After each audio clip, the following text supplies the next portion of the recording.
Dust billows behind Wade as he crests the rise. The Callahan farmhouse, a peaceful scene of smoke curling from the chimney and laundry swaying in the breeze. Private property! A woman's voice rings out, sharp as a gunshot. Wade grips the deed, the ink deceptively fresh. 3 sisters, vibrantly alive. Yet according to the bank, ghosts. The bank had sworn no one lived there anymore. He urged his horse forward, confusion turning to irritation. The closer he got, the more signs of life he saw. A vegetable garden flourished near the house. Chickens pecked at the ground inside a wire pen. Fresh tire tracks marked the dirt path leading to the front porch. The front door opened before he could dismount. A woman stepped out, her dark hair pulled back and her hands resting on her hips. She was beautiful, but her expression held no welcome. Behind her, 2 more women appeared in the doorway, equally striking and equally unwelcoming. "You're on private property," the first woman called out, her voice carrying across the yard with unmistakable authority. Wade held up the deed. "Ma'am, I think there's been some confusion. I bought this place fair and square from Frontier Bank 3 days ago.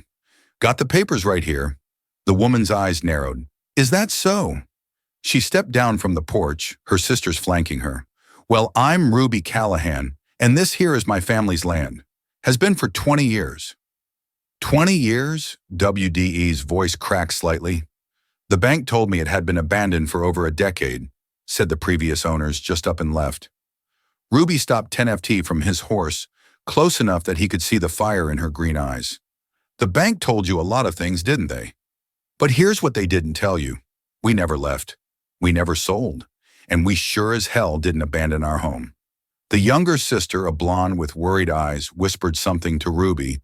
The middle sister, a redhead with a sharp gaze, kept her hand near something tucked in her belt. WDE's mind raced. He had spent every dollar he owned on this property. The deed was legitimate. He had checked it twice at the courthouse. But these women clearly believed they belonged here, and they didn't look like squatters passing through. "Look, ladies," he said, trying to keep his voice steady, "I don't want any trouble, but I have a legal document that says this farm belongs to me now. Maybe we can sort this out peaceful-like." Ruby's laugh held no humor. "Peaceful? You ride onto our land with a piece of paper and expect us to just pack up and leave?" She gestured toward the house. "You see that garden? Those repairs on the roof, the new corral behind the barn. We've been living here working this land, keeping it alive while some bank office sat empty in town." WDE felt sweat forming on his forehead despite the cool morning air. Something was very wrong here, and he was starting to suspect he might be the one who had been deceived. But before he could respond, Ruby pulled a folded document from her pocket. "Because we've got papers too, stranger, and ours are a whole lot older than yours." Ruby unfolded her document with deliberate slowness, her eyes never leaving WDE's face. The paper was yellowed with age, its edges worn from handling. She held it up for him to see, and even from horseback, Wade could make out an official seal at the bottom. "This here's the original deed to this property," Ruby said, her voice cutting through the morning air like a blade. "Signed over to our father, Thomas Callahan, in 1851. That makes it 24 years old. Mister, how old did you say your paper was?" Wade's stomach dropped. His deed was dated just 3 days ago, but that didn't make sense. You couldn't sell property that already belonged to someone else unless his thoughts raced to the bank manager's nervous, fidgeting the way the man had rushed through the paperwork, insisting on cash payment only. "That's impossible," Wade said, but his voice lacked conviction. "Frontier Bank wouldn't sell me stolen property. They're a legitimate business." The middle sister stepped forward, her red hair catching the sunlight. "Legitimate?" She laughed bitterly. "That's Sadie Quinn," Ruby said, nodding toward her sister. "And she's got some interesting stories about how legitimate that bank really is." Sade's eyes blazed with anger. "You want to know about legitimate?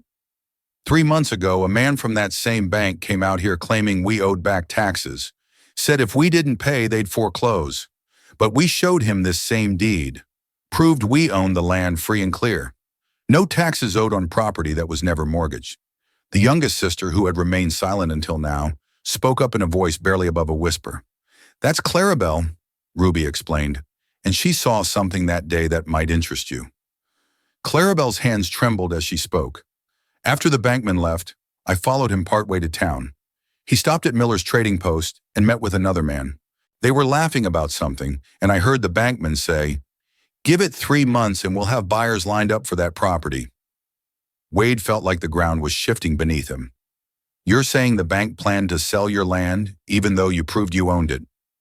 "We're saying a lot more than that," Ruby replied.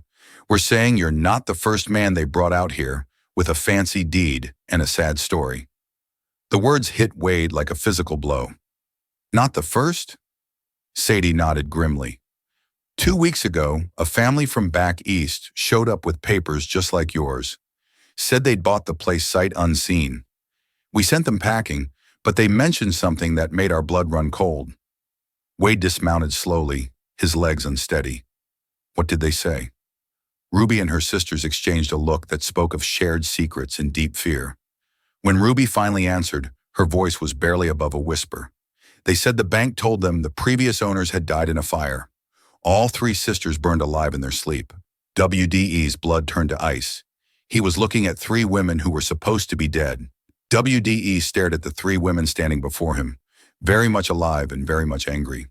The pieces of a terrible puzzle were falling into place in his mind, each one more disturbing than the last. "They told people you were dead," he said slowly, his voice with disbelief. "But here you are living on your own land, and they're selling it out from under you to anyone with cash." Ruby nodded grimly. "Now you're starting to understand. Question is, what are you going to do about it?" Wade ran a hand through his hair, trying to think clearly. "I gave them everything I had. $500 for this place. If your deed is legitimate, then I've been robbed just as much as you have." "More than you think," Clarabelle said quietly. "Show him, Sadie." Sadie disappeared into the house and returned moments later with a leather satchel. She pulled out several papers and spread them on the porch railing. "These are copies of deeds we found blowing around town after that windstorm last month. 5 different properties, all sold by Frontier Bank in the past 6 months, all to different buyers." Wade examined the documents. The signatures looked identical, the same flourishing handwriting on each deed. But the properties described were scattered across 3 counties, and the dates of sale overlapped impossibly. "They sold the Morrison Ranch to 3 different families in the same week," Sadie continued. "The old Henderson place has been sold 5 times since spring. Same pattern everywhere. Cash only, no inspections. Buyers encouraged to take possession immediately." "It's a confidence scheme," Wade realized, his anger building. "They're taking money from people like me while stealing land from people like you. When the buyers show up and find the properties occupied, what happens?" Ruby's expression darkened. "Most folks turn around and leave rather than fight. They figure they got swindled and chalk it up to bad luck. The bank keeps their money, keeps the land, and starts the cycle over again. But some buyers don't give up so easy," Clarabelle added. "Some try to force us out. That's when things get dangerous." Wade felt sick. "How many people have they done this to?" "More than you'd think," Sadie replied. "And it's getting worse. The bank's gotten bold lately, selling the same properties over and over. They're making a fortune off of lies and forged papers." A cloud of dust on the horizon caught WDE's attention. A rider was approaching fast, and something about the urgency of his pace made WDE's stomach clench. "Expecting company?" he asked. Ruby followed his gaze, and her face went pale. "That's Jed Collins. Rides for the bank. He only comes out here when there's trouble brewing." The rider was close enough now that they could see his face, grim and determined. He pulled up hard in front of the house, his horse othered with sweat. "Miss Callahan," Jed called out, not bothering to dismount. "Bank manager needs to see you in town today. Says it's about your property taxes." Ruby's hands clenched into fists. "We don't owe any taxes." Jed's smile was cold and predatory. "Bank says different. Says you got till sundown to pay up or you forfeit the land." Wade realized this was no coincidence. The bank knew he was here. Wade stepped protectively between Jed and the sisters, his hand instinctively moving toward his gun belt. Something about the timing of this visit felt like a trap being sprung. "Funny thing about that," Wade said, his voice steady despite the tension coiling in his chest. "I just bought this property from your bank 3 days ago. Seems strange they'd be collecting taxes on land they don't own anymore."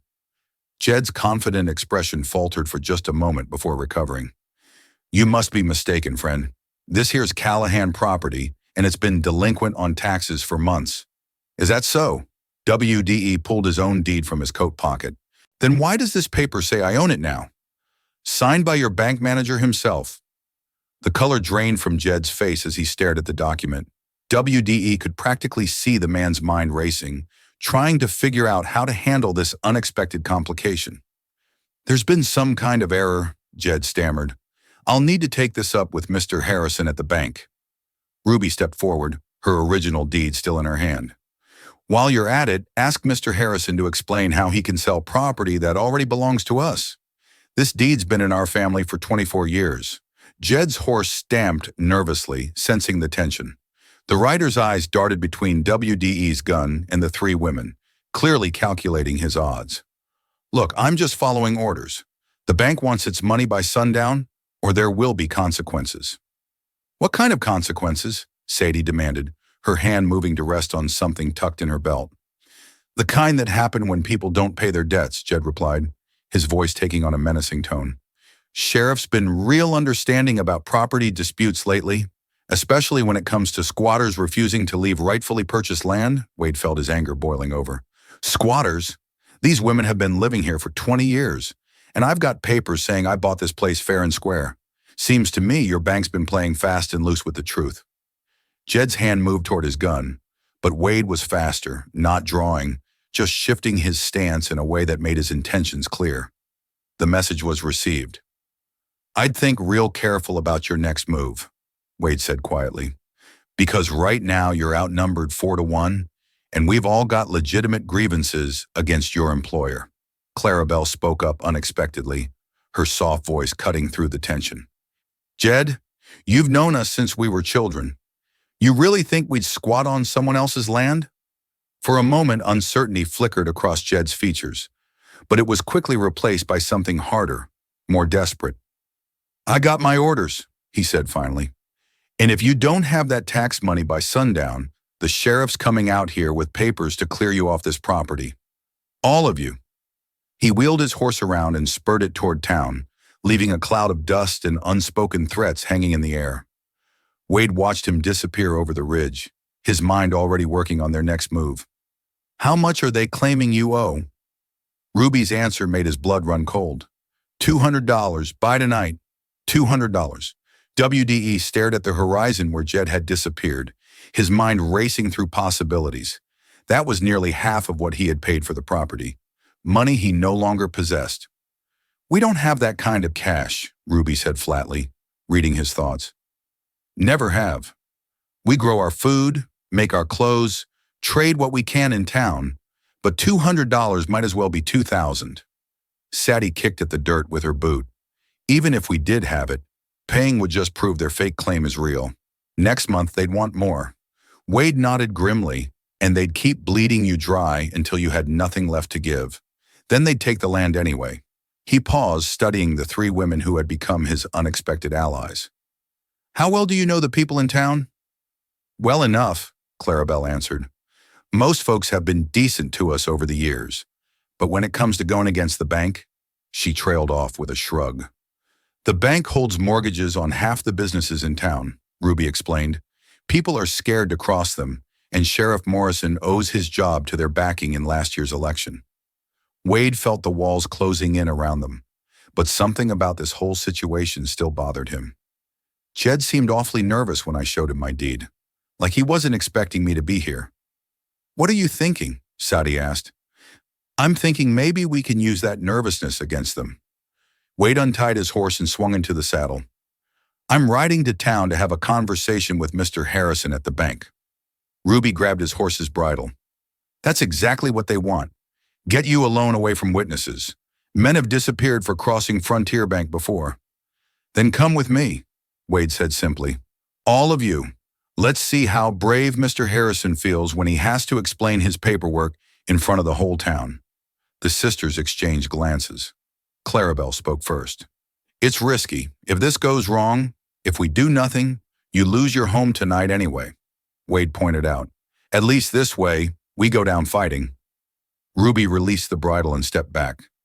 Give us 5 minutes to saddle up. While the women prepared their horses, Wade studied his deed more carefully. Something about the ink looked fresh, too fresh, and the paper, while age-looking, felt wrong somehow, like it had been artificially weathered. Sadie emerged from the barn, leading a spirited chestnut mare. "You found something?" "Maybe." Wade held up the document to the light. "This ink's barely dry. And look here at the signature." He pointed to the bank manager's name. The ink's a different shade than the rest of the document. Clarabelle mounted her horse gracefully. "They made your deed fresh but tried to make it look old, which means they're not as organized as they want us to think," Ruby added, settling into her saddle. "Mistakes like that suggest they're working fast, maybe too fast." Wade folded the deed carefully and tucked it back into his coat. Or they're getting desperate. Question is, why the rush? The four riders started toward town at a steady pace, but Wade couldn't shake the feeling that they were riding into a carefully prepared trap. Still, staying put would only delay the inevitable. As they crested the hill overlooking the town, Wade pulled up short. Something was wrong. Too many horses at the bank, he said quietly. Below them, the main street looked normal enough, but at least 6 horses stood tied outside Frontier Bank. Far too many for regular business on a weekday afternoon. Ruby's face had gone pale. They were expecting us. Wade studied the scene below through narrowed eyes. 6 horses meant 6 men, and men didn't gather at a bank in the middle of the afternoon unless trouble was brewing. "We should turn back," Clarabelle whispered, her voice tight with fear. "No," Ruby said firmly. "If we run now, they'll hunt us down anyway. At least this way we choose the ground." Wade counted the horses again. "Those are riding horses, not town horses. Someone brought in hired guns." Sadie pointed toward the general store. "Look there. Mrs. Patterson's closing up shop early. And see how empty the street is." Word's gotten around that something's about to happen. They were right. The main street, which should have been busy with afternoon trade, was nearly deserted. Shopkeepers had pulled their shutters closed, and the few people visible were hurrying along with their heads down, avoiding eye contact. They're clearing the area. Wade realized, this isn't just about collecting taxes. They want us gone permanently. As they watched, a familiar figure emerged from the bank. Sheriff Morrison, his badge glinting in the afternoon sun. But he wasn't alone. 3 men followed him out, their hands resting casually on their gun belts. Professional gunfighters, Wade realized with a chill. "The sheriff's in their pocket," Ruby said bitterly. "Just like we thought." One of the gunfighters pointed up the hill toward their position. Wade cursed under his breath. They'd been spotted. "Time to go," he said, but Ruby grabbed his arm. "Wait, look who else is coming out." A tall man in an expensive suit stepped onto the bank's porch. Even from a distance, Wade could see the man's air of authority, the way the others deferred to him. "That's not Harrison," Sadie said. "I've never seen him before." Clarabelle's face had gone white. "I have. That's the man I saw meeting with the bank agent 3 months ago, the one who was laughing about selling our property." Wade felt pieces clicking together in his mind. This operation's bigger than just one small town bank. They've got backing from somewhere else. The stranger in the suit was gesturing toward the hill, giving orders to the sheriff and his hired guns. Whatever he was saying, it made the men spread out, taking positions that would block all the main routes out of town. "They're not planning to arrest us," Wade said grimly. "They're planning to corner us." Ruby's hand moved to a rifle. "Then we don't give them the chance." But as they turned to retreat, Wade spotted movement on the ridge behind them. 2 more riders were approaching from the north, cutting off their escape route. The trap was closing from both sides. "We're surrounded," Clarabelle said, her voice barely audible. Wade quickly surveyed their options. To the east lay rough country, too dangerous for horses in daylight. To the west, open ground that would leave them exposed. Their only real choice was straight ahead through town, past the very people trying to kill them. "There's another way," Ruby said suddenly, following his gaze. "The old mining trail behind the church. It's narrow, but it leads to the canyon, if we can reach it." A gunshot cracked across the valley, echoing off the hills. One of the riders behind them was signaling the men in town. WDE's decision was made. "We ride hard, straight through the main street. Stay low, stay together, and don't stop for anything." But as they spurred their horses forward, Wade realized they weren't just riding into a gunfight. They were riding into an execution. Wade spurred his horse forward, the other three riders close behind him. They thundered down the hill toward the main street, hooves pounding against the hard-packed earth. The men outside the bank scrambled for position, but Wade had counted on their surprise at such a direct assault. "Stay right behind me," he shouted over his shoulder as they hit the edge of town. The first gunshot rang out from the bank's porch, the bullet whistling past WDE's ear. He leaned low over his horse's neck, drawing his own weapon. The sheriff and his hired guns were spreading out across the street, trying to create a crossfire, but they hadn't expected the riders to come straight at them. Ruby's rifle cracked behind him, and one of the gunfighters stumbled backward, clutching his shoulder. The precision of her shot sent the others diving for cover behind water troughs and porch posts. They raced past the general store, past the blacksmith shop, hooves striking sparks off the wooden boards of the main street. Wade could see the church ahead and beyond it, the narrow trail Ruby had mentioned. But the man in the expensive suit was shouting orders, and more men were emerging from buildings along the street. This wasn't just the sheriff and a few hired guns. The entire town seemed to be in on the conspiracy. A shot from an upstairs window shattered the wooden sign above the saloon. Clarabelle's horse shied violently, nearly throwing her, but she managed to stay in the saddle. The trail. Ruby pointed toward a gap between the church and the old mill. Wade veered right, leading them off the main street just as a concentrated volley of gunfire erupted behind them. Wood splintered and dust flew, but they were already past the worst of it. The trail was narrow, barely wide enough for a single horse.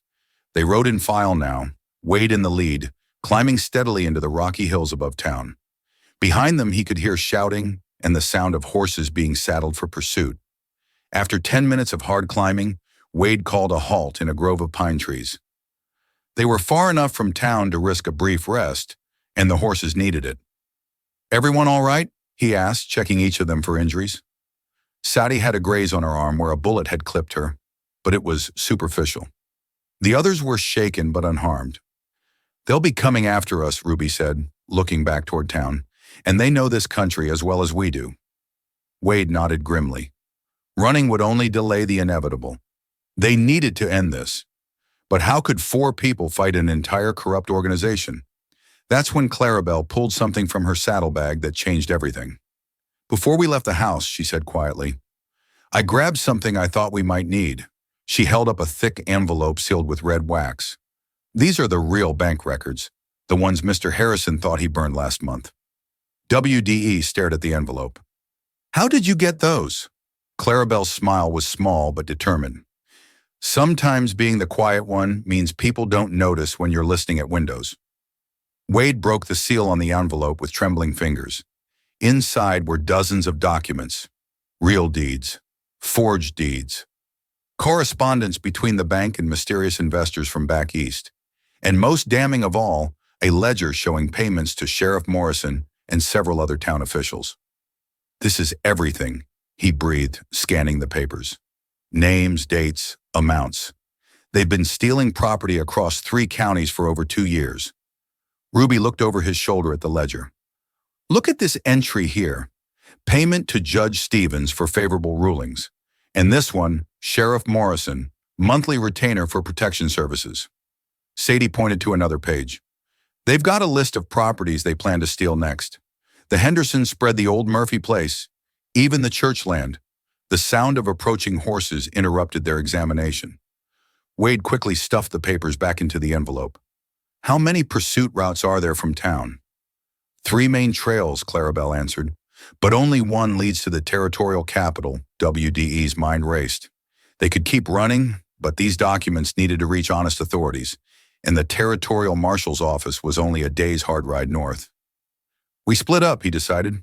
"Ruby, you take these documents and ride for the capital. Find Marshal Davidson. I met him last year. He's honest. Sadie and Clarabelle, you know hiding places in these hills better than anyone. Keep them chasing shadows until Ruby gets back with help." "What about you?" Ruby asked. Wade checked his ammunition. "I'm going back to town." Time someone had a direct conversation with the man in the expensive suit. The plan was desperate, but it worked. While the hired guns chased false trails through the canyon, Wade slipped back into town through the cemetery, Most of the population was still hiding indoors, afraid of the violence that had erupted. He found the stranger from back east in the bank, frantically packing papers into a leather case. The man looked up in shock as Wade stepped through the rear door. "Going somewhere?" Wade asked, his gun trained on the man's chest. The stranger's composure cracked. "You don't understand the forces you're dealing with, cowboy. This operation has backing from very powerful people." "Had backing," Wade corrected, past tense. "Because right now Marshall Davidson is reading documents that name every one of your investors, every official you've bought, and every property you've stolen." The color drained from the man's face. "That's impossible. We destroyed all the records." "All except the ones Clarabelle saved," Wade said with grim satisfaction. Within hours, everything unraveled. Marshall Davidson arrived with federal agents and arrest warrants. The man in the expensive suit, revealed to be Jonathan Kessler, a land speculator from Chicago, was arrested along with Sheriff Morrison, bank manager Harrison, and 6 others. The forged deeds were declared invalid. The stolen money was recovered from hidden accounts. Victims who had been swindled were compensated from seized assets. Wade got his $500 back, plus damages. More importantly, the Callahan sisters' ownership of their family land was officially confirmed and recorded with the territorial government. 3 months later, Wade stood on the porch of the farmhouse he now shared with Ruby Callahan and her sisters. Not as owner, but as family. He had invested his return money in expanding their operation, and together they had built something neither could have achieved alone. Ruby emerged from the house, wiping flour from her hands. "Supper's ready?" Wade smiled, watching Sadie training horses in the corral, while Clarabelle tended the garden. It had taken a conspiracy to bring them together, but it was trust and hard work that had made them a family. The land was safe. The criminals were behind bars, and for the first time in years, Wade Langston was truly home. If you enjoyed this story, click the video on your screen now to watch another unforgettable tale where destiny and courage collide in ways you never expected. Don't forget to subscribe and consider a super chat to help us keep bringing you more stories like these. Your support means everything to us.